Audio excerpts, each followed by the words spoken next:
কি ব্যাপার, নাম্বার নিলে কই ফোন করলে না তো? ফোন করব কিভাবে? তুমি তো আমাকে পছন্দই করো না, তার জন্য তো সেদিন কোনো উত্তর না দিয়ে চলে গেলা। তুমি সত্যি একটা গাধা। প্রথম দেখাতেই কোনো মেয়ে হ্যাঁ বলে?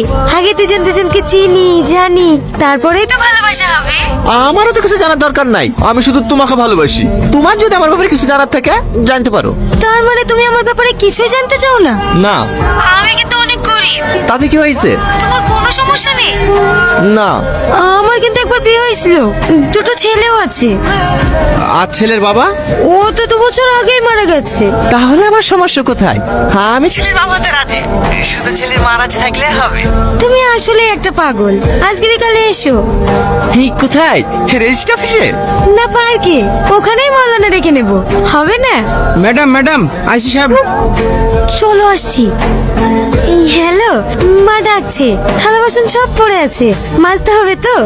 তোমাকে পরে ফোন করছি, হবে? ঠিক আছে। কখন ফোন এসেছিল?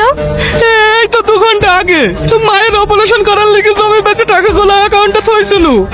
আপনারা সব পারবেন, দয়া করে টাকাগুলো উদ্ধার করে দেন না, না হলে আমার মায়ের অপারেশন হবে না। ঠিক আছে ঠিক আছে, অত ভেঙে পড়বেন না। শাহিন, যে অ্যাকাউন্টটা ফ্রড হয়েছে তার ডিটেলস আর যে নাম্বার থেকে কল এসেছিল সে নাম্বারটা নিয়ে নিও। ঠিক আছে ম্যাডাম, আসুন।